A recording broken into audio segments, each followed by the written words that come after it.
只让他们从事资料分析工作，绝不会送他们上战场。不错，我是答应过你，可是他们在学习期间的表现实在是太优异了。这次任务已经结束了，为什么还让他们留在中国？是他们自己要求的。我不信，我这去问他们。站住！单北军，恕我直言，你不配有这样的女儿。小川先生，可他们只有18岁。帝国的军队中，许多士兵都只有18岁。我答应过他们的母亲，绝对不让他们再深入险境。我必须带他们回家。这不可能，他们是现役军人。我要去找松井石根大将。告诉你一个绝密的消息：松井石根大将刚刚发布了命令，将要派出一支情报队潜入中国的首都南京。这其中就有你的2个女儿。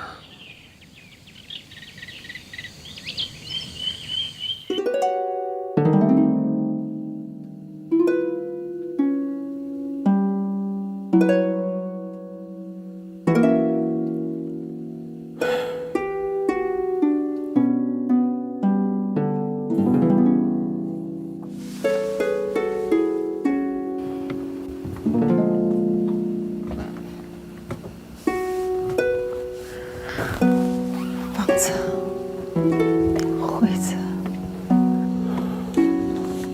对不起，我不是个合格的父亲，也不是个合格的丈夫。现在说这些已经太迟了，太迟了，的确是太迟了。我至今不知道命运为什么会这样安排。我对命运的选择是对还是错？第一次世界大战从1914年8月开始，历时4年，全世界6500万人参战，1000万人死亡，2000万人受伤。而我也正是在1917年的美国普林斯顿大学进行了命运中的第一次选择。那时候我的生命中有这样2位男友，他们既是同学，也是对手。开始吧，我在我的办公室等你们。1个小时之内必须得完成，超过了这个时间，不必来找我了。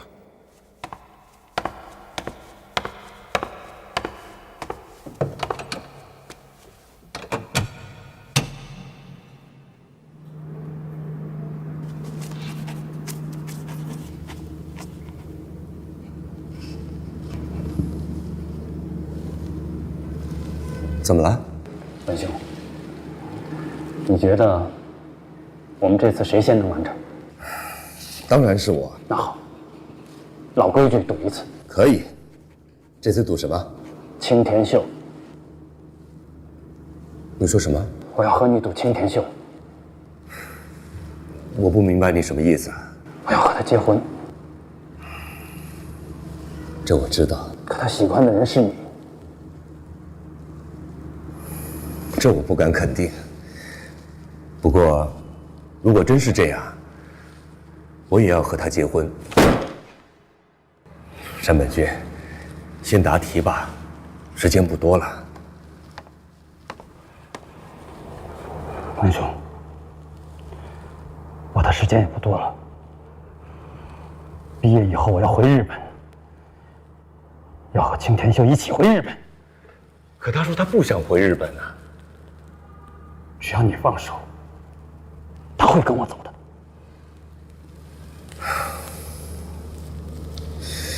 请你冷静一点。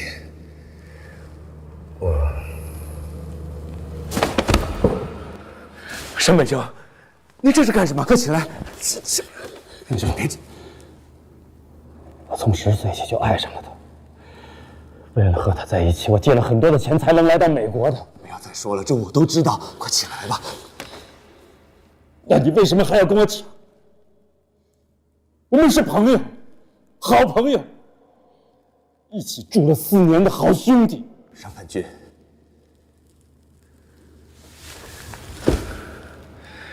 对不起。其实，我很早就想跟你说这句话，真的对不起。但是，我实在无法控制我自己的感情。你要我怎么办？我也想继续留在美国，可是我的家里已经维持不下去了，我只能回去工作还债。可我不能一个人回去。如果不能和景天秀在一起，我宁可死。文兄，求你了。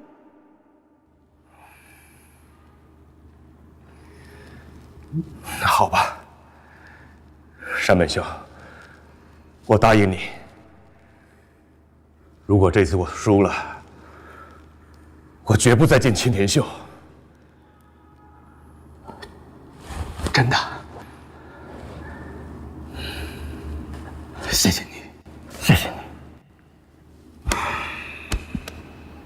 好了，先别谢太早了，起来起来。你还以为你真赢得了我呀？坐下。文兄，过去我们胜负都是均等的，不过这次我一定赢。好好好，快坐下，快坐下。哎呀，赶紧答题吧啊！还有55分钟。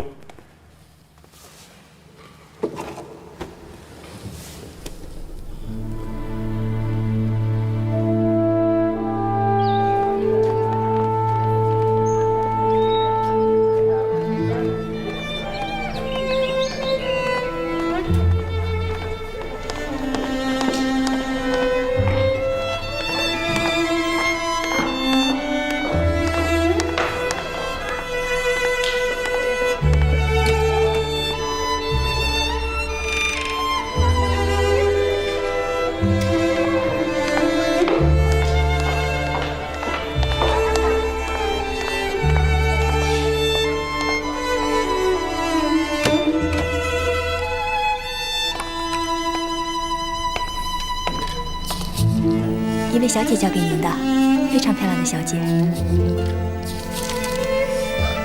谢谢你。不客气。青天秀，他找你干什么？不知道，一定是有什么要紧的事情。你要去吗？当然。等等，你不能去，我们在考试。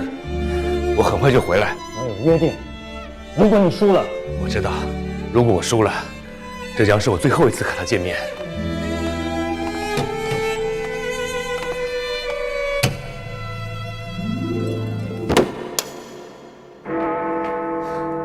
你找我？对不起，给你添麻烦了。苗姐，出什么事了？我刚刚收到父亲的来信，他要我毕业以后立刻回日本。哦，可你不想回去啊？在日本，女人是不可能出来工作的。我能帮你什么吗？我希望你能支持我留下来。怎么支持？你应该明白我的意思。可是，山本君，他也要回日本。这正是我急着要找你的另一件事情。今天晚上，他约我在玫瑰餐厅见面，是非常郑重的邀请。玫瑰餐厅很贵的，我们这些穷学生怎么可能去得起啊？他是要向我求婚。求婚？你会答应吗？我不知道，我也不知道，我现在心里很乱。山本君，他非常非常爱你的。是啊，而且爱来好久，付出了很大的代价。可是我真的不忍心拒绝他，伤害他。如果我也向你求婚呢？我打算继续攻读博士学位，我将来可以跟你一起回日本。我的日语已经说得很好了。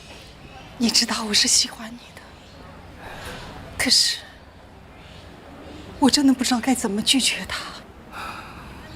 这也是我最大的心病啊！我和康夫同窗4年，情同手足，我也实在不知道该怎么办。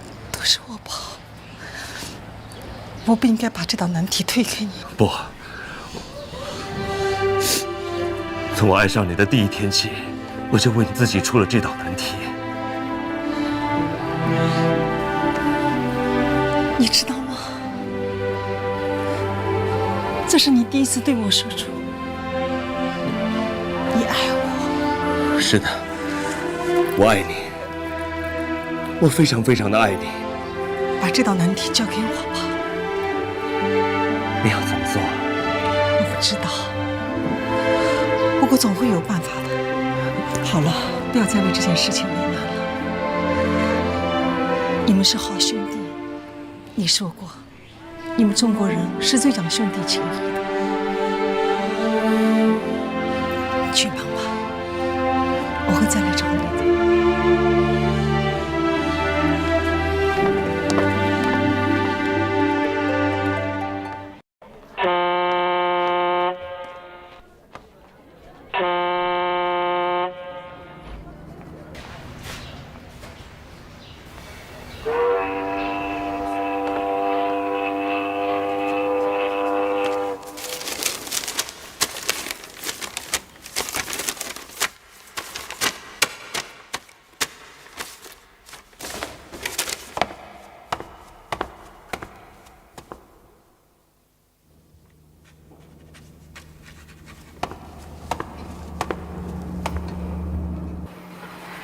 文兄，我在兰斯教授的办公室等你。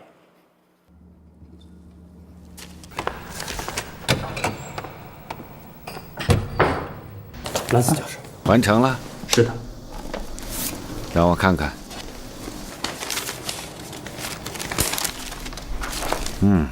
好。结论正确，你没有掉进题目内涵的陷阱，而且你只用了42分钟啊！在我所有的接受测试的学生里面，你用的时间最短啊！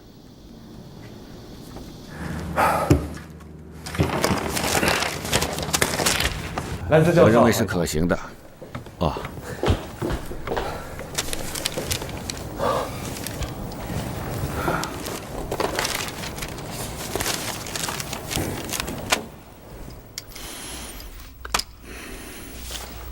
恭喜你，在规定的时间内，你交出了正确的答案，尽管用了57分钟。看今天的报纸了吗？美国对德正式宣战了。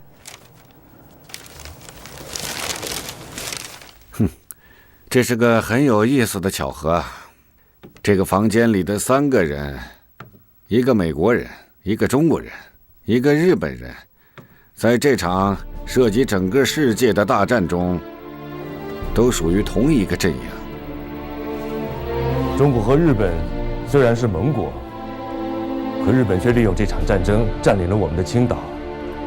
是吗？我们攻击的是德国驻扎在中国的军队。你们是把德国人赶走了，可自己留了下来，这同样是侵略。文兄，我相信，一旦战争结束，日本军队一定会撤出中国的青岛。好，我记住你这句话。啊，对不起，对不起，是我扯远了。你们知道吗？美国终于决心参战，导火索是英国破译了德国的一份密码电报。你们对密码了解多少啊？知道一些，我听过您的讲座。我今天请你们到这儿来，就是要正式邀请你们参加一个新组建的小组。可是我已经选择了专业和导师了。按照你们平时的成绩和今天测验的结果，如果你们同意的话，你们可以直接做我的博士生，免于考试。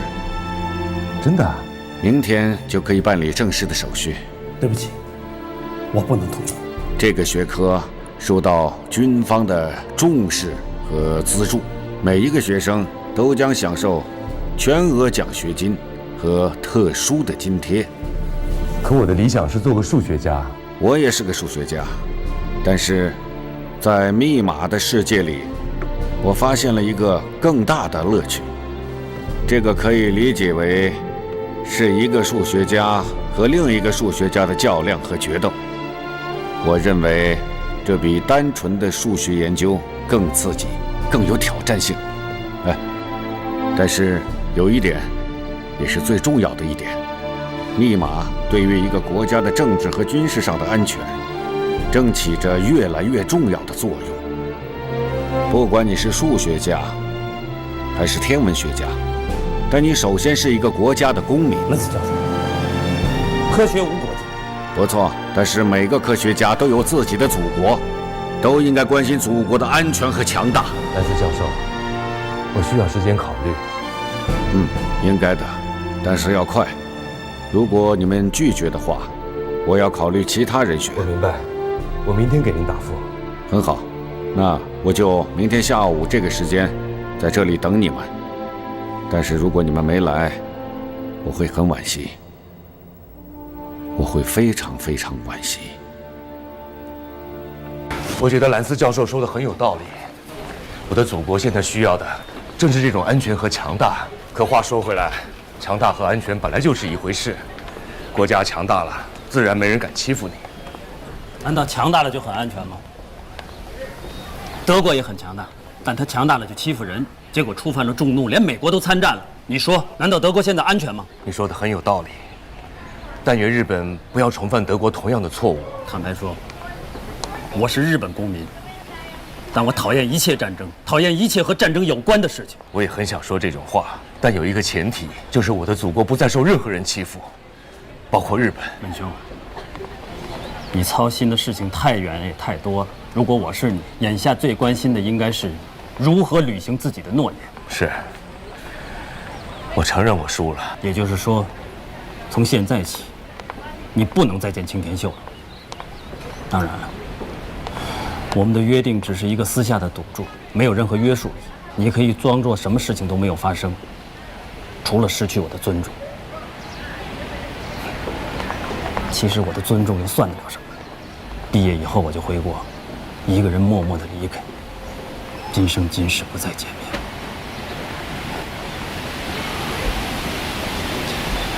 我答应你，如果青田秀接受了你的求婚，我不会再见他。真的吗？你应该了解我。过去我认为了解你，现在不敢这么说了。你这话什么意思？刚才青田秀找你干什么？他是不是告诉你他会拒绝我，所以你才如此大度，才不在乎输赢？我在乎我们的友情，在乎我们的兄弟情谊，否则我根本不会这么痛苦，这么为难。果然让我猜到了。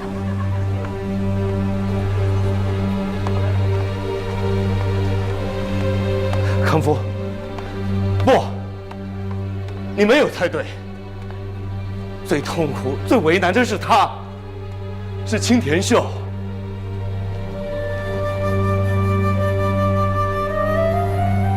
是我不好，不该让我深爱的人如此痛苦。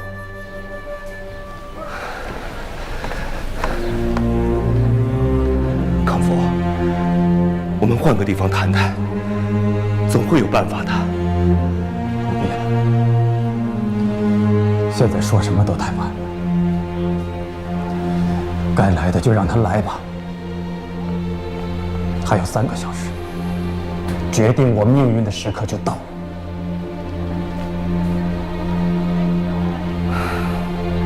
我承认，其实现在我也真的不知道该说什么。那就什么都不用说了。文兄，其实刚才你没有输，你用的时间比我长了15分钟。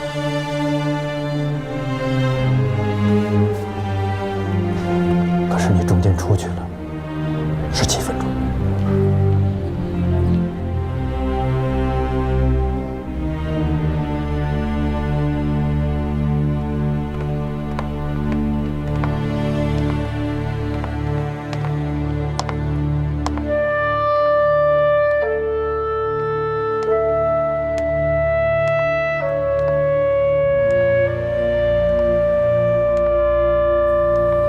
我们进去吧。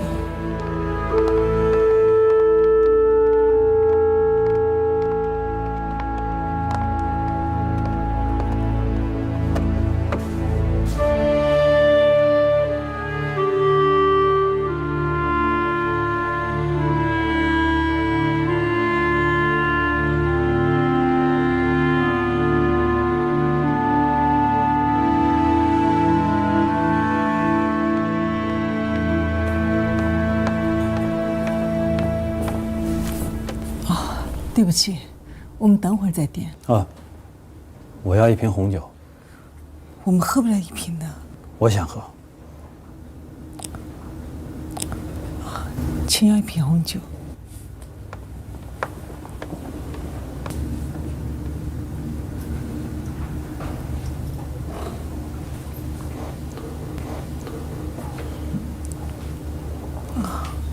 好漂亮的玫瑰花。是给我的吗？你想要吗？当然想。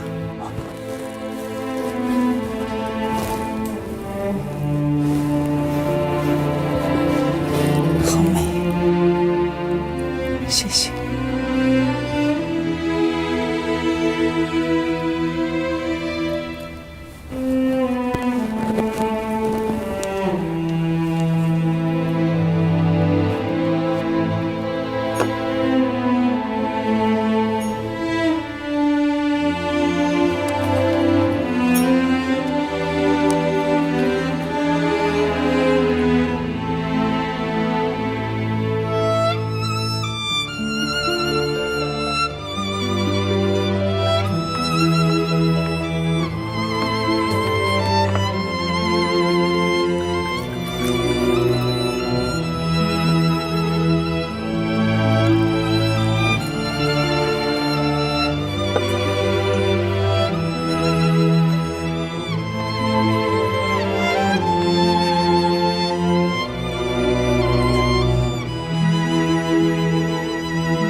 愿意嫁给我？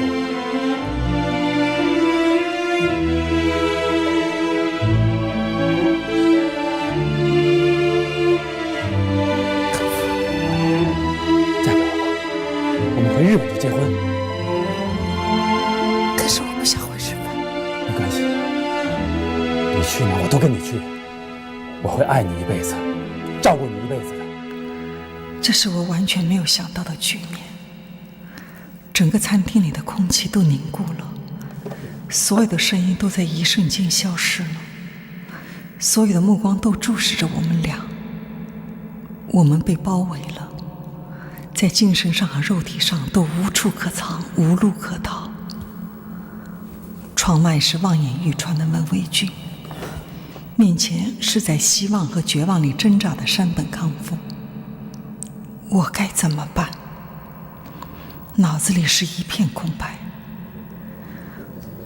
我不能接受这求婚，我的本意是拒绝的。可是山本康夫的目光是那么渴求，又是那么黯淡。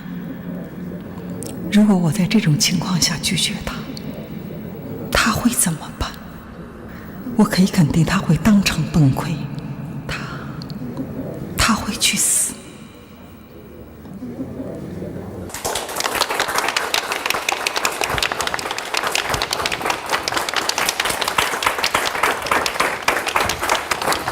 你答应了，你真的愿意嫁给我？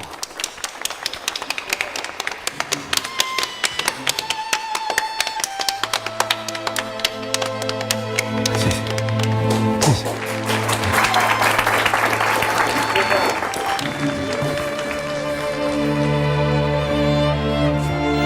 我不敢想，也不敢拒绝。我真想有个地方让我钻进去，消失掉。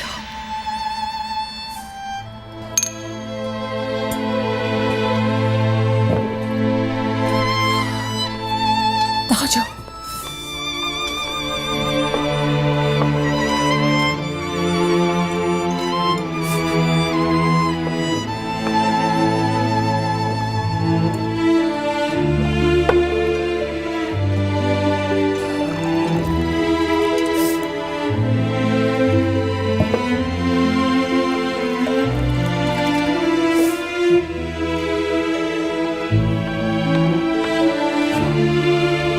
这样会喝醉的。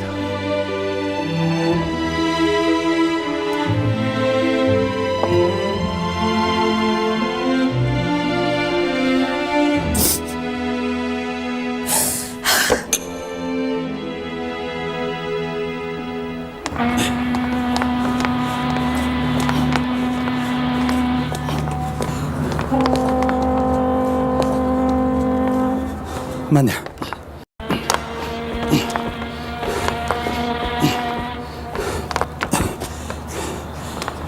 啊，先生，您请等一等，您的戒指，您的戒指。Thank you。你过来，你知道他不会喝酒的，你不能这样。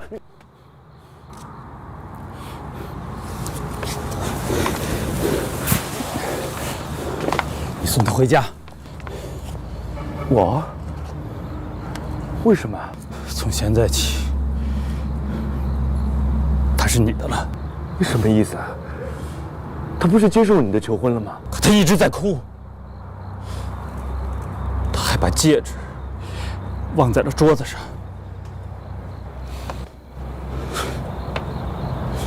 多好的女人，可惜我没这个福气。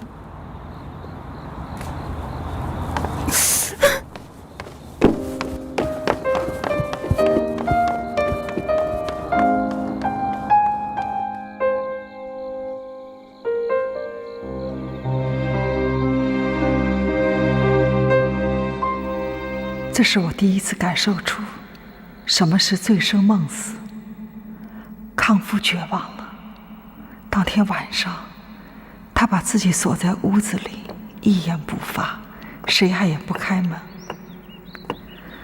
凌晨，他悄悄来到了宿舍的屋顶。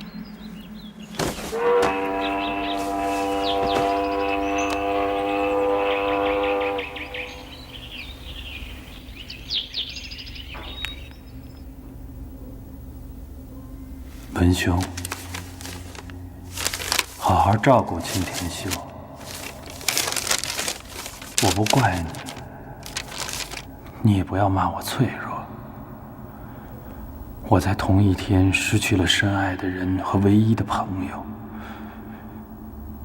这个世界对我而言，已失去任何意义。生不如死。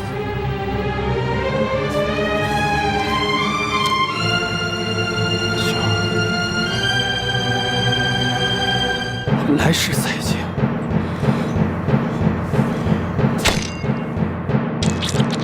康夫，康夫，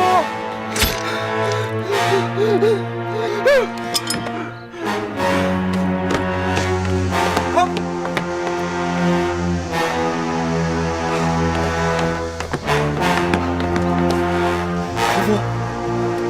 康夫。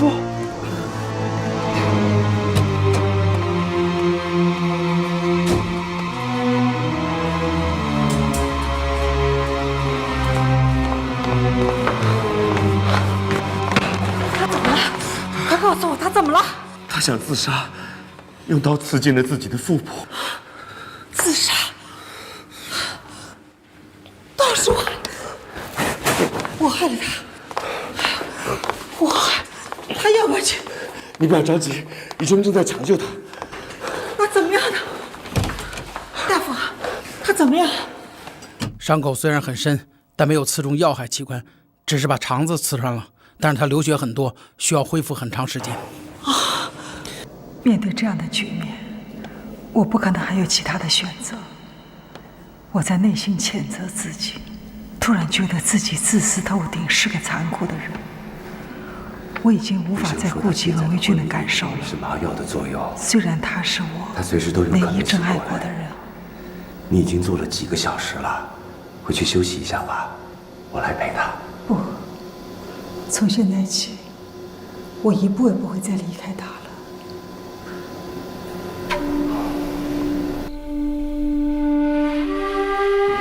是我不好，一切都是我造成的。我早就知道康复的感情，可可是我却一直不敢正视，一直在逃避。我也知道你们是最好的朋友，我应该想到我选择你对他是多大的打击。可是我最不应该的是，我居然在他跟我求婚的时候，我喝醉了，还忘了拿戒指。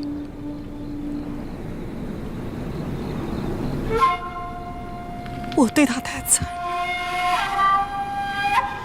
残忍了。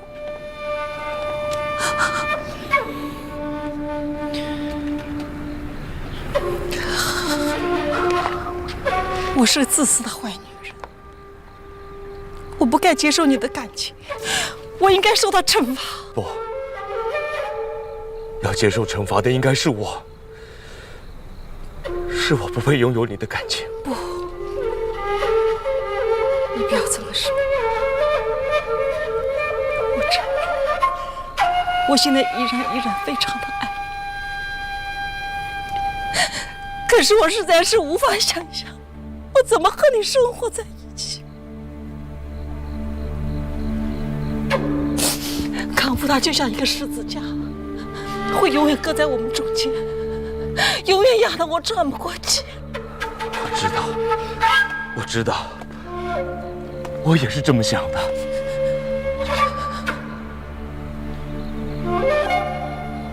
你走吧，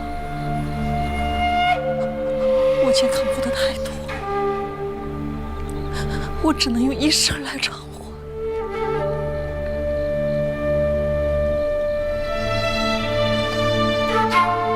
行，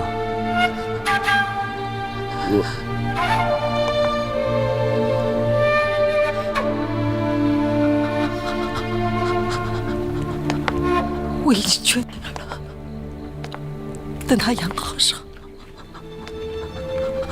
我们一起回日本，我会做个好妻子，好好照顾他一辈子。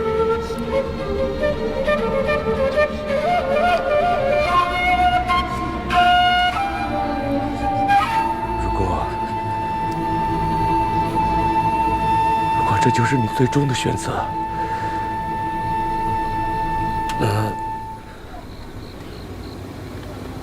我只有尊重你的选择。我是该走了。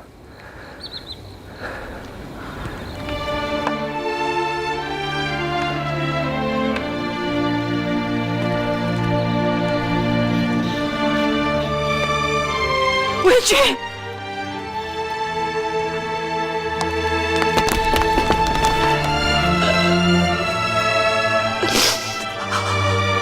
你不要恨我，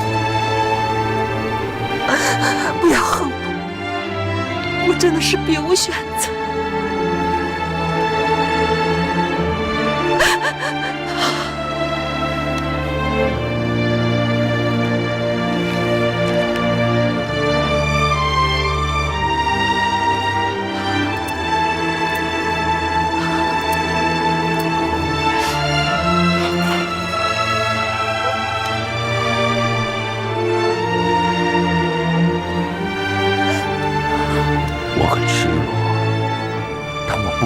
还有其他选择。爱情失去了，我不能再失去我的事业。我选择了密码专业，或许这可以是个解脱苦恼的天地。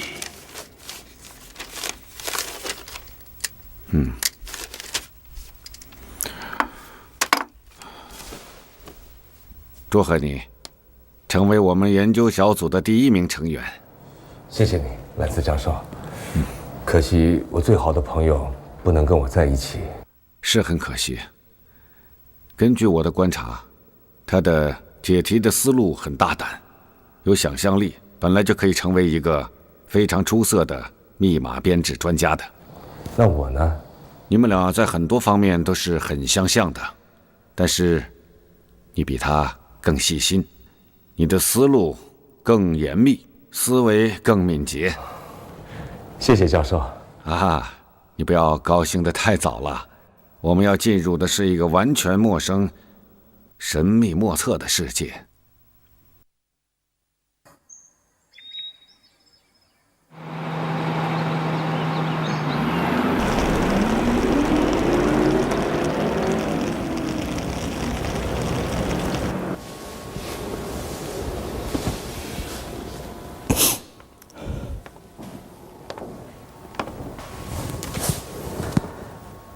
你哭了？表哥，你怎么来了？先把眼泪擦干，这种东西不该出现在日本男人脸上。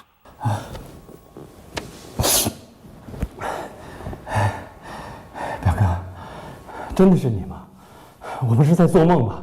我是来美国考察的，特意绕道过来看一看你。啊，你怎么知道我在医院啊？啊，我到学院去过。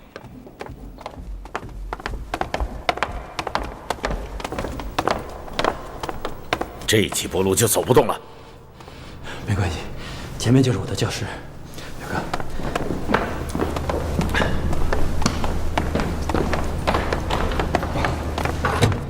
表哥，现在放假，过2天就开学了。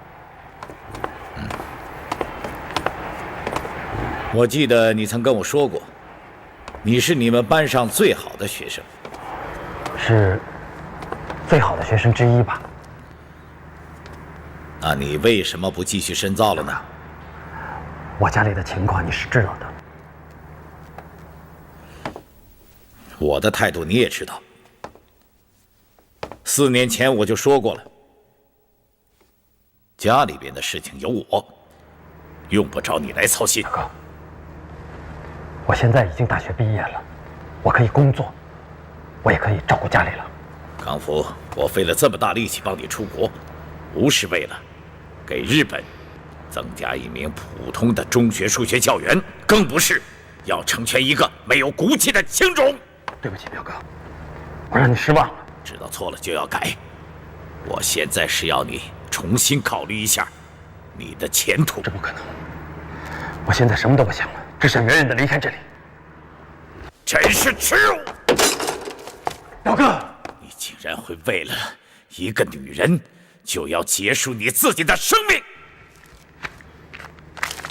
居然还有脸采用日本武士的方式！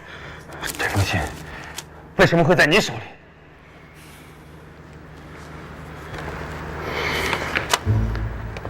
我见到了你的那位同学文卫军，他都跟你说了些什么？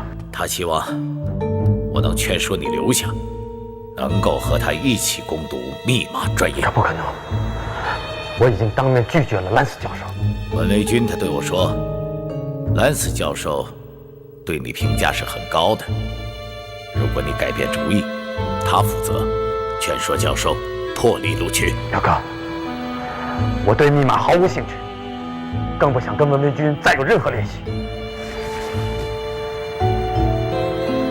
如果我坚持，你必须留在美国深造，必须学习密码专业呢。你能重新考虑这件事吗？你现在就回答我！你不要再逼我了，我决心已定，我必须回家。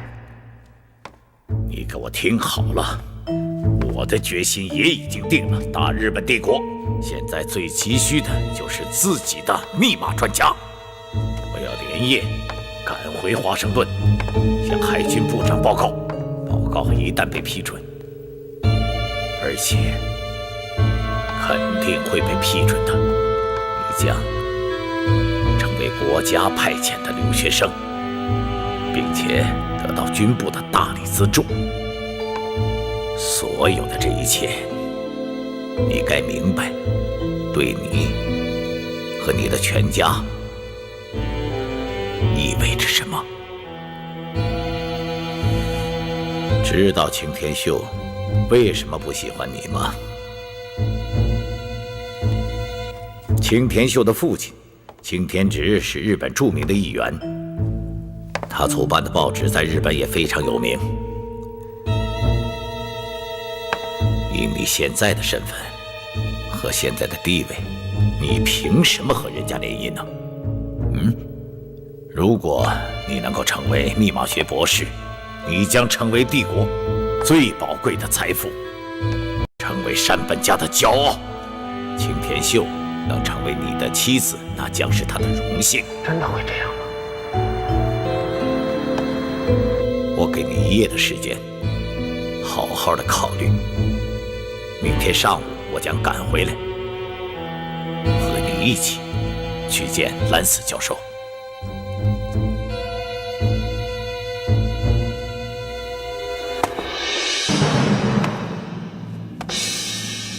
你不来看我，我只能回来看你了。就快开学了，兰斯教授抓我的差，实在是忙。好吧，我接受这个理由。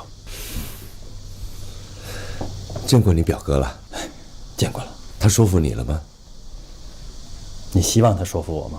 当然，我希望我们依然是同学，是朋友，还是对手。这么说你同意了？文兄，你和青田秀真的分开了？是的。是因为我？当然。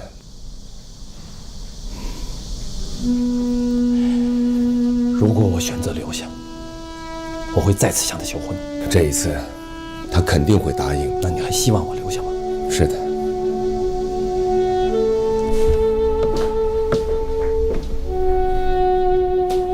你说的是真心话？他的决心已定。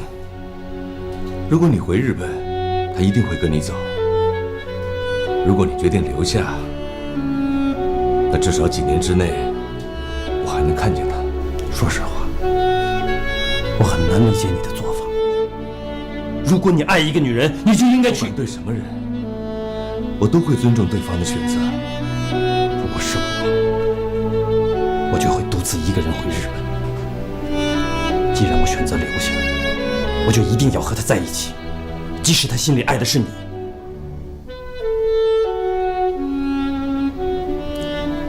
好吧，康夫，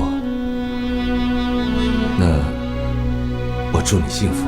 我肯定会幸福，我会竭尽全力让青田秀幸福。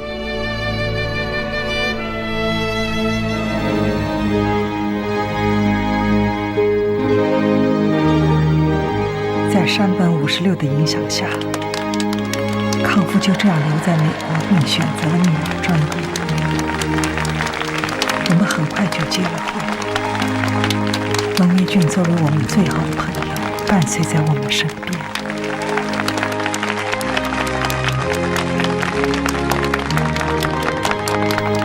时间过得真快，文维俊和康夫完成了博士学业，我也生了惠子和芳子。康夫坚持请文维俊当了孩子们的叔父。他们又面临着一次命运的选择。请进，兰斯教授。啊，我给你们介绍，这位是美国海军情报部的钱德勒中尉，这两位就是我向你介绍的密码天才。你好。你好。你也是从事密码研究的？我也是兰斯教授的学生，但今天我的任务是来协调你们和美国军方的联系。3年前我曾经问过你们毕业以后有什么打算，今天我还要重复同样的问题。你先说。我和3年前一样，很想回日本，只是我的太太非常喜欢美国，所以我只能选择留在这里。如果我没记错的话，你是日本政府派遣的留学生，而且好像一直享有日本军方的资助，你可以不回去吗？本来应该是回国效力的，只是我太太的父亲施加了一些影响，所以这件事情到目前还没有人追究。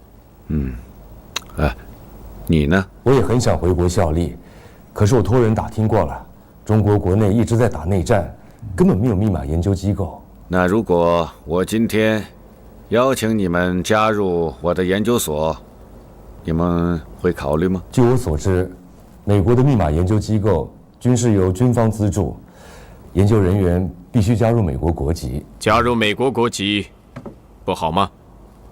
我想回到国内，用我所学的知识为我的祖国效力。对，我也是这么想的。美国是个移民国家，对吧？再说，科学研究是不分国界的。但是密码研究绝不仅仅是一门科学。我已经和军方达成协议，作为研究室的客座研究人员，你们可以保留自己的国籍。真的可以这样？这是迫不得已啊！我太需要你们的智慧了。我们也是没有办法。现在美国军方非常需要你们这种研究人员。那你们现在可以答复我吗？谢谢教授，我愿意留下。哎，太好了，太好了。哦，我必须回去跟我的太太商量一下。看来你非常爱你的妻子。几分钟的谈话，你已经提到她好多次了。是的，我非常爱她，而且我尊重她的选择。你到底想怎么样？是这样的，我认为加入兰斯教授的工作室，应该算是个折中方案。一来你们可以继续留在美国，二来康夫的表哥对海军部也有个交代。欧美在密码方面领先日本太多了，康夫继续留在美国学习，对日本也有好处啊。我承认你说的有道理，但是我希望我的丈夫是个数学家。我有个主意。哎，你快说。你可以在参加研究室工作的同时，攻读你的数学学位。这可能吗？我想问题不大，我可以尽量分担你在研究室的工作，让你把主要的精力放在数学上。哎，如果真能这样的话，生物问题也解决了。那3年以后还是要面对同样的问题。放心吧，康夫只要拿到了数学博士学位，肯定会留在大学任教。到时候他的表哥自然不好再说什么了。文兄，太谢谢你了。转眼之间，已经是1923年了。我在美国已经工作了3年，兰斯教授的密码研究所将要并入美国陆军部，我又面临着选择：要继续留下来，就必须加入美国国籍。我非常犹豫。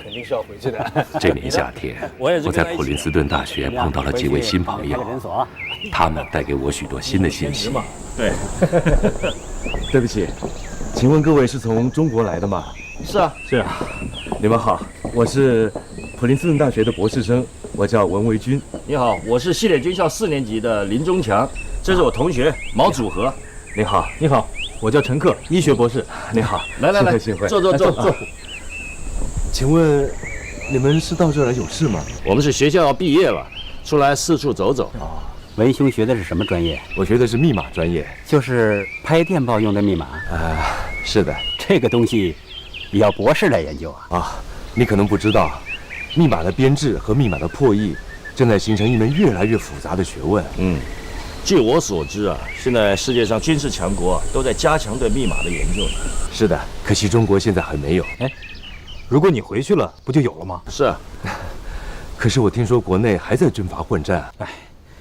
都是为了一己之私，根本不顾百姓的死活。我们回去就是要去投奔孙先生所领导的国民革命军的。我有个远方叔叔叫蒋介石，就在孙文先生身边工作。我们回去找他吧。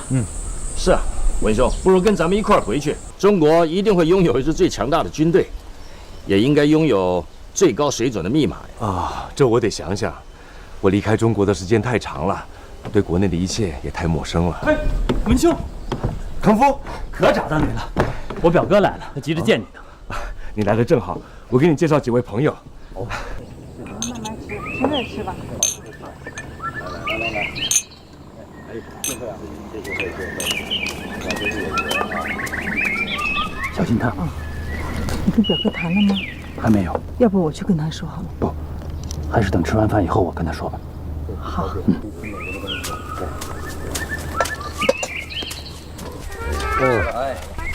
惠子、方子，来，小丫头来了。方子、惠子，过来，叔叔这儿，快点来。叔叔那儿去。哎呀，来过来，婚不婚？婚不婚？哎呀，好漂亮！来，叔叔抱抱。这个是姐姐，哎呦，这个是妹妹。哎呀，你也喜欢孩子啊？是啊，我出国的时候2个孩子刚出生，现在应该就这么大了。是吗？来，跟叔叔去玩去，走。真可爱啊！山本兄，你对孩子很有耐心啊。我喜欢孩子。你喜欢日本吗？喜欢，我最好的2个朋友都是日本人。那如果日本政府邀请你，你愿意和康夫一起来日本吗？为什么要邀请我？因为你和康夫一样，都将成为世界上最好的密码专家。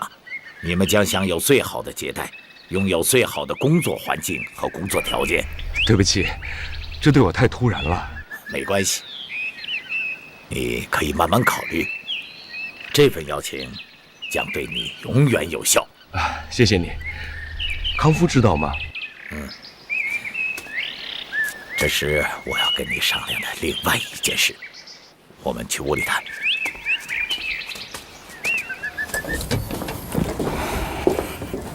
请。谢谢。我要跟你商量一下康夫的事情。康夫怎么了？他辜负了祖国对他的期望。3年前擅自改变专业，现在居然又留校任教。他都跟你说了。他还没这个胆量，但是对康夫这样的重要人才，日本政府一定要严密监控，绝不会听之任之、放任自流的。你们一直在监视他。军部3年前就要强迫他回国，但是青田秀的父亲一直在为他活动，这件事情才拖到了今天。你们还是想让他回去？他必须回去。可他现在的专业是数学，他的兴趣也只有数学。我知道，所以我才请你帮忙。我能帮什么忙？帮我劝他回日本。对不起，这我做不到。你很爱青田秀。你什么意思？你们的过去我都知道。这跟你有什么关系？这件事跟我无关，但跟青田秀关系重大。我不明白。青田秀的父亲是日本很有影响的议员。我知道。但是他与日本军部的矛盾很深呐。他反对战争，反对日本向外扩张。军部的少壮派一直视他为眼中钉，但是又抓不住他的把柄。他唯一的破绽就是康夫。如果康夫真的留在美国，军部的人一定会更加恼怒，还会大做文章，甚至会……不会吧？他可是个很有影响的议员。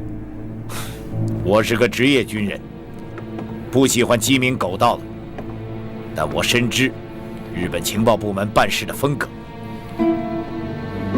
如果你真拿康夫当朋友，真的关心青田秀，我希望你能和我一起劝说他们回日本。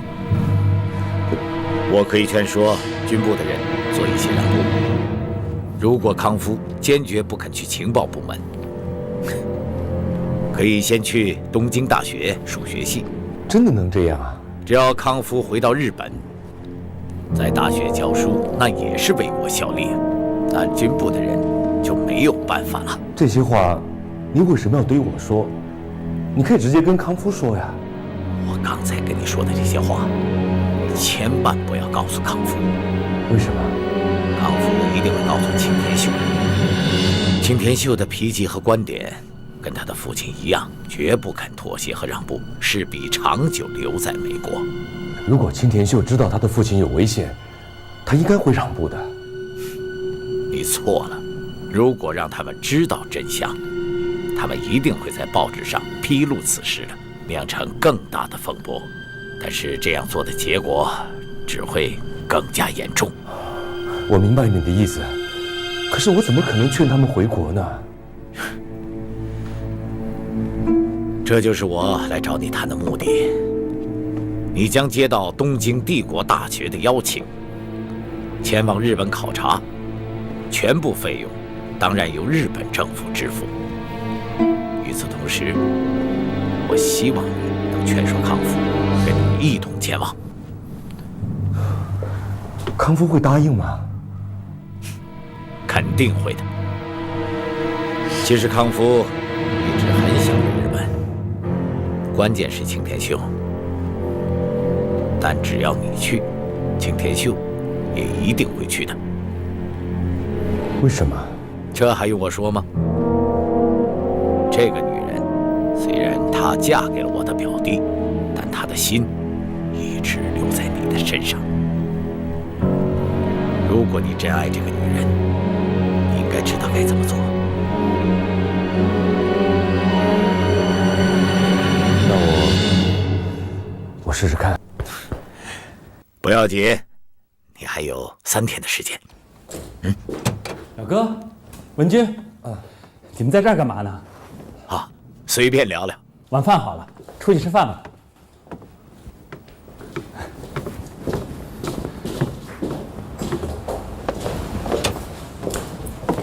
文君，怎么了？啊，我没事。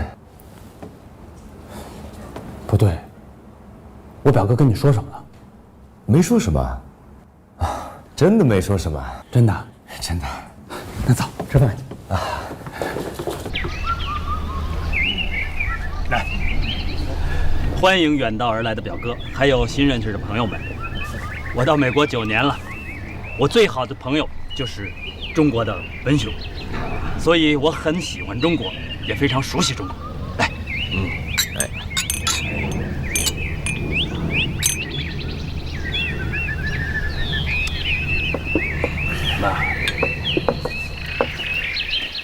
我对中国也很熟悉，我曾经在旅顺口驻扎过。那是海军吗？是啊，可当时我是刚从海军学校毕业。只可惜当时你的舰队并不是受我们邀请来的客人。是很可惜。你们一直都没能拥有旅顺口的管理权。旅顺口是我们日本海军从俄国人手里夺来的。照你这么说，中国的领土跟权力就像食物一样，你们谁抢到了就是谁的。哼，这简直是强盗逻辑。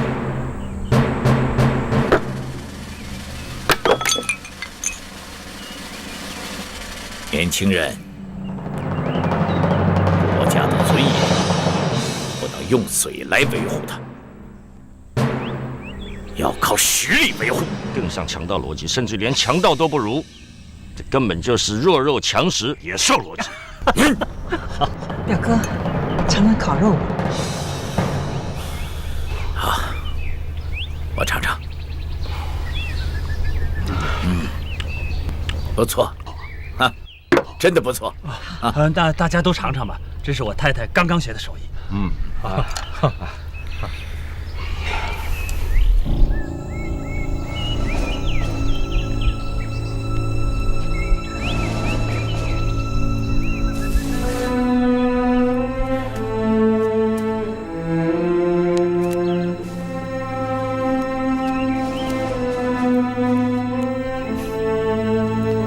你会成为一名伟大的军人。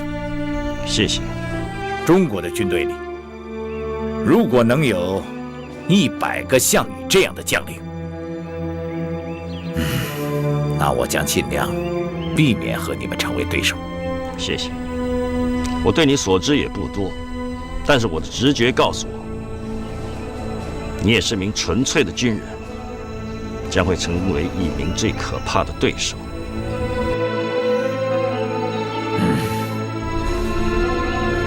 你的名字真的很有意思，可是我老记不清。那么，请你记好了，我是日本海军军官，现在是驻美使馆的海军武官。我的名字叫山本56。那一刻，我感到的是强烈的震撼。我好像突然闻到了战争的气息。他们两人似乎预示着中国和日本之间将有一场势均力敌的对抗和较量。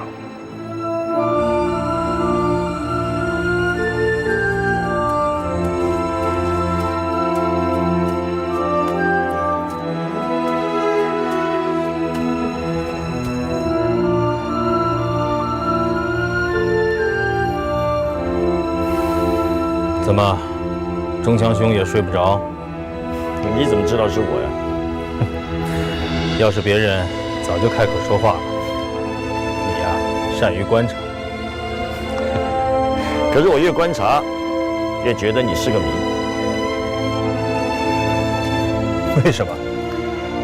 看起来好像心事很多，又好像把每件事都能看得很透。我一直在想，那个山本56，身为一个年轻的军官，他居然能那么嚣张，那么骄横。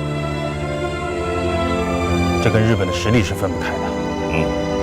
大战之后啊，日本呢迅速地成为一个军事强国，尤其是海军，实力已经快赶上英美了。我们能做些什么，让国家强盛起来呢？我离开的时间越久，心中的那把火烧得就越烈了。中国呀，什么时候能够不再被人欺负？什么时候能够成为一个世界强国？从来就没有什么救世主，也没有神仙皇帝。要创造人类的幸福，全靠我们自己。这话说得好啊！这不是我说的话，这是一首歌的歌词，叫《国际歌》。好了，就送到这儿吧。啊。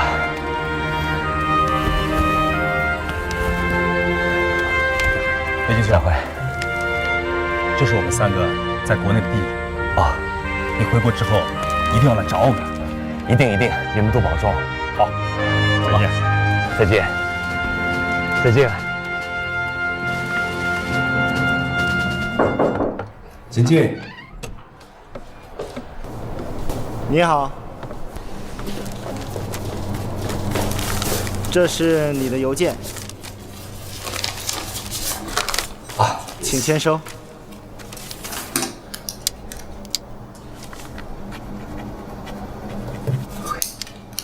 Thank you. 再见。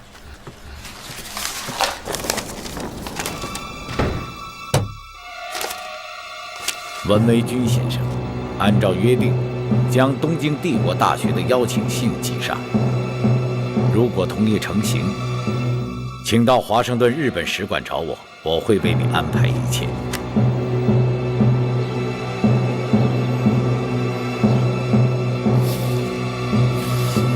东京大学为什么要邀请你？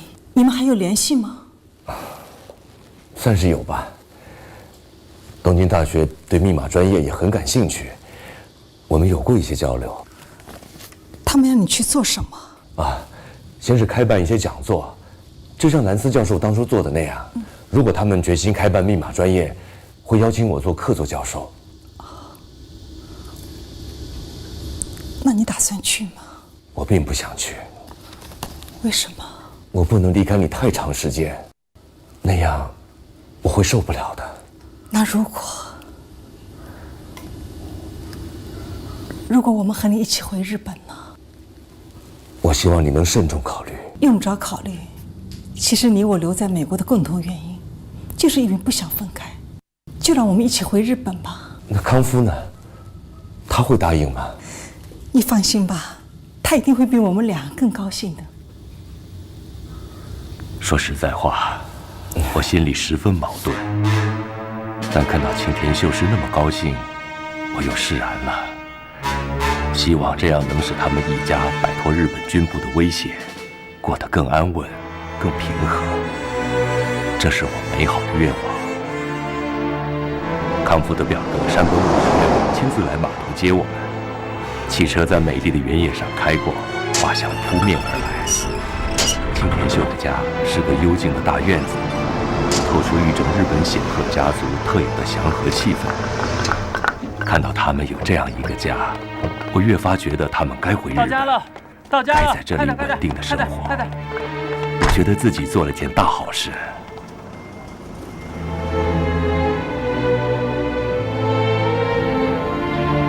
山本56为我们安排了参观日本东京大学，康夫高兴极了，他是非常渴望能到东京大学任教的。东京大学校方也对他特别的热情，校长亲自陪同参观，详尽地介绍了各科系的情况。看到康夫这样高兴，作为朋友，我自然十分欣慰。后来山本56特地邀请我们参观日本海军部，对于我这个外国人来说，他们似乎也表示了特别的热情和信任。最后，他陪同我们来到了日军情报本部的密电室，这和我们的专业有关，我当然也很有兴趣。我来介绍一下，这位是高桥中佐，是海军情报部密码室主任。你好，你好，你好。啊，来吧。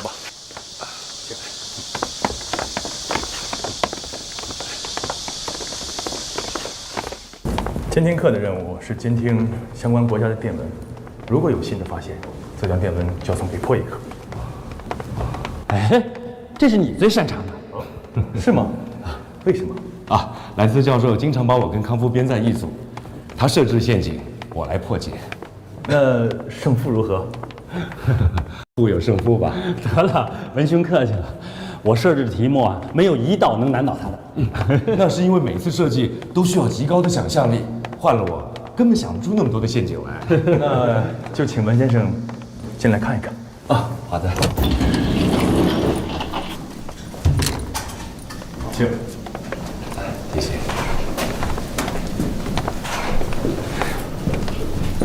哎，这个房间怎么都没有窗户啊？啊，为了安全起见，这是跟美国投行学的。哦，对了，我听钱德勒说过，他们管密电室啊就叫黑房子，不过那只是个比喻，没必要把这房间弄得真的黑乎乎的。我个人倒喜欢这样，切断与外界的一切联系，就能把注意力集中到一个点上。那文先生想有一个这样的办公室吗？您什么意思？如果文先生肯留在日本的话，那么日本海军部将会满足您的一切要求。你们要我留在日本？我只是个建议而已。既然文先生已经考虑留在美国，我个人认为日本更适合你。哎，日本离中国很近，而且文化也相近。这我需要好好想想。那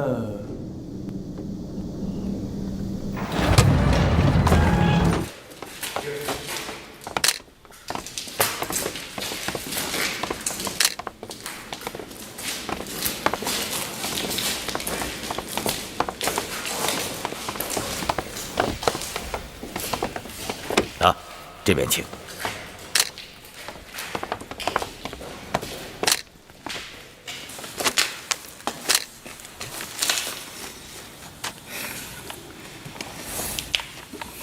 也是4位的。是啊，跟我们学的是一样的啊。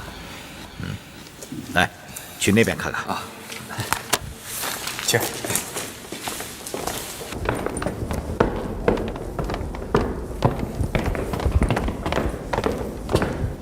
请。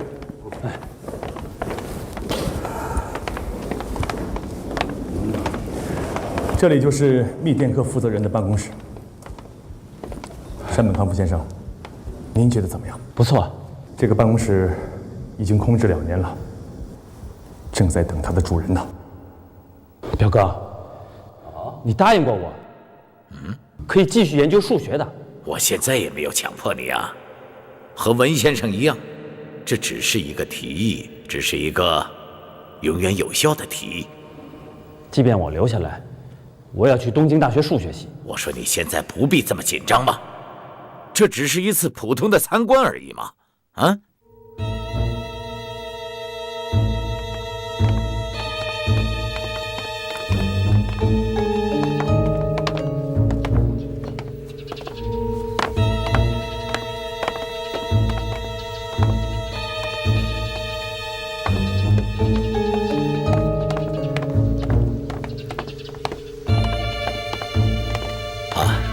这里有个现象很有意思，不知道你们注意到没有？你是说，整个密电室除了9位，一个人也没有？不错，这个密电室已经成立2年了，除了购买德国的过期密码之外，其他的什么都做不了。文兄，咱们走吧。表哥，走。好，谢谢。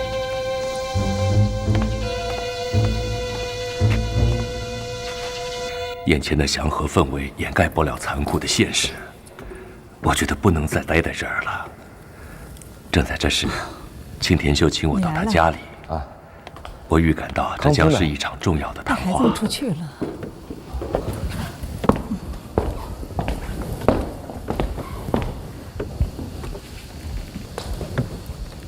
啊，进来呀。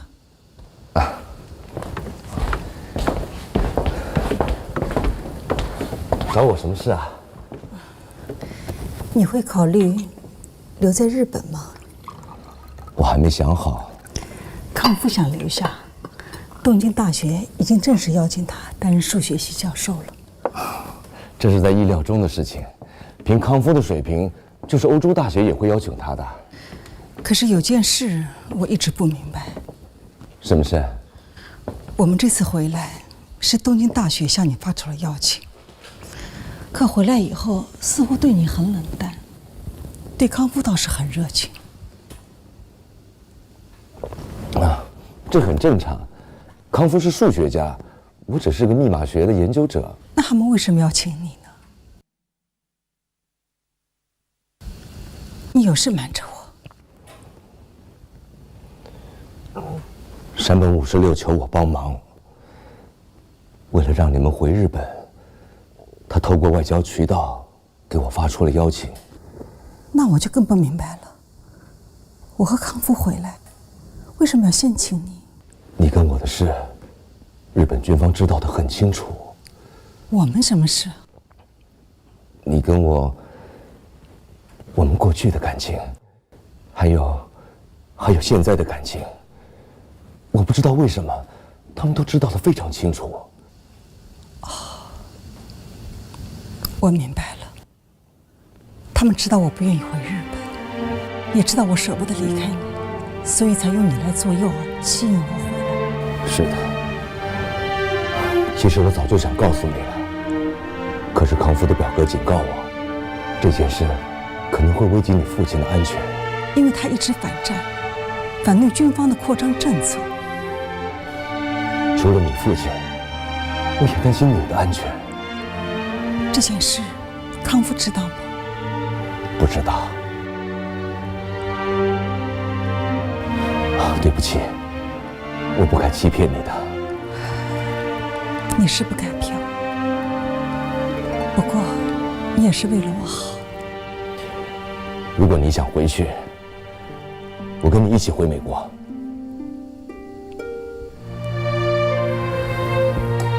太迟了。为什么？康夫的家境一直很贫困，母亲的身体也不好，已经卧床好多年了。过去怕他担心，所以就一直瞒着他。现在既然已经知道了，他就绝对不会再回去了。这么说，你也要留在日本？父亲一直管理这份报纸，他同意我为报纸撰稿。这件事，我还要感激你。过去我一直犹豫不决，是你迫使我下了决心。其实，我还是挺想陪陪父亲的。不管怎么说，我还是觉得对不起你。不要再说这件事了，也不要对康夫说。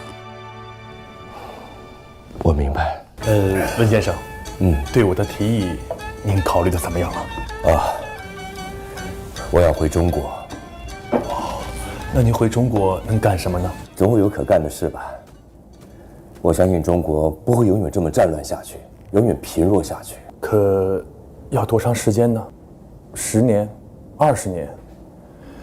我想到那个时候，你在美国学的东西，恐怕就过时了吧？可能吧。但身为一个中国人，越是在这种时候，越不能旁观。尽力以求心安吧。请。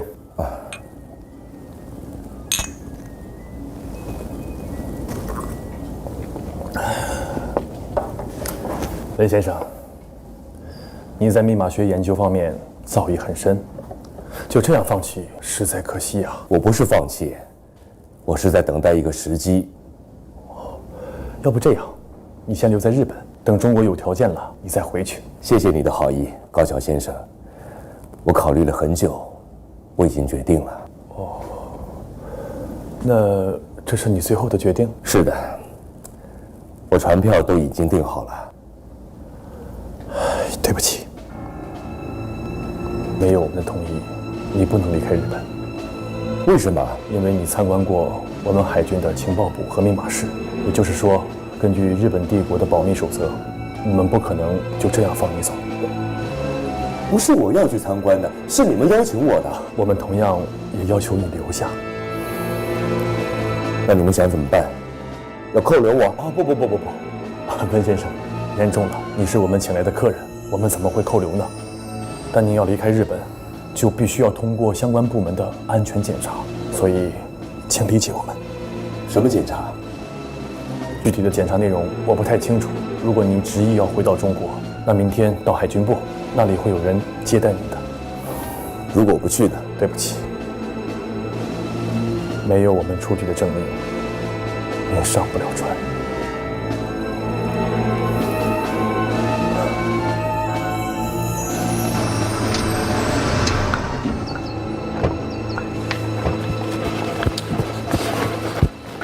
表哥，你来的正好。不用说了，文先生的事我知道了。他们也太欺负人了，怎么能这样呢？我们进屋说吧。请。根据规定，凡是接触到日本军事机密的外国人，在离境之前，都要接受安全检查。既然你知道有这条规定，为什么还要带我去？啊，对不起，我以为你会同意留在日本的。安全检查？什么安全检查？首先是要调查背景，看是否有外国军事情报机关介入。表哥，你可以证明啊，文维军一直在普林斯顿大学上学。不错，但是密码研究室却由美国军方介入，不仅有经费支持，而且钱德勒中尉与文先生的关系密切。好吧，就算是这样，你们打算怎么做？通常情况下，情报机关会以间谍罪起诉文先生。什么？间谍罪？表哥，是你们劝文先生到日本来的，也是你们让他去参观的呀。对呀，整个参观过程都是由你们陪同之下的。哎，好了，你们啊都不要着急嘛，耐心一点，听我把话说完。我刚才说的是在通常情况下，而文先生的情况是特殊的嘛？特殊？我怎么特殊了？您是一个难得的密码人才，情报部门很希望跟您合作。我明白了。如果我答应，就什么事都没有；如果我不答应，你们就要起诉我。嗨，起诉肯定是不会的，但是短时间内你怕是离开不了日本。你所谓的短时间究竟是多长？怕是少则几个月，多则几年吧。在日本境内，你有充分的自由，在经济上，有关部门也会给你适当的补偿的。我明白了，这件事从一开始就是个圈套。表面上看，你们是透过我，又是青田秀答应康夫回国，其实你们最终目的是要我和康夫加入情报部的密码室。我不想解释，我现在能说的就是，日本情报部门一直非常关切美国普林斯顿大学的密码工作室。我现在只想搞清楚一件事：你是个职业军人，给我的印象非常好。你告诉我，在这件事情里，你到底扮演了什么角色？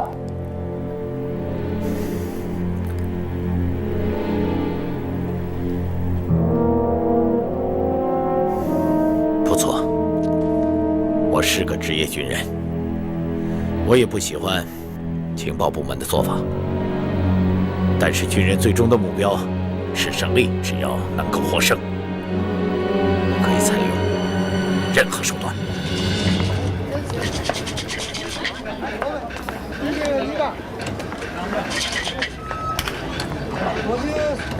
走吧。秀子，你怎么跑到这儿来了？爸，北京上的事儿有结果了吗？我正在请2个将军吃饭，可他们说这事儿很难办，因为涉及的是情报部门，军方的人不好出面说话。那有什么人说话才管用？当然是主管情报部门的高级官员。那就赶紧去找啊！你拿爸爸当什么人了？我又不是首相。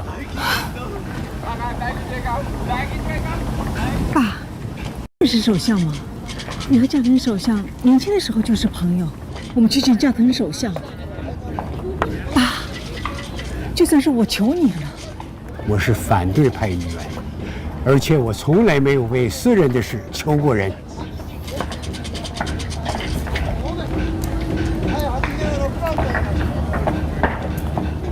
我早就看出来了，这个文卫军对你很重要。是，我可以为他去死。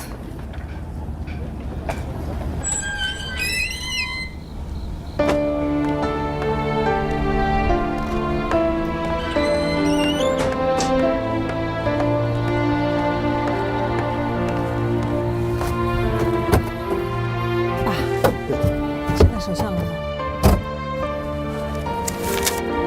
这是加藤首相的亲笔信，明天送到情报机关，应该管用。爸，谢谢你。知道我为什么喝出这张老脸去求人家吗？文卫军必须尽快离开日本。你有丈夫，有2个孩子，心里不该装着另外的男人。放心吧，爸爸，我不会做对不起康夫的事。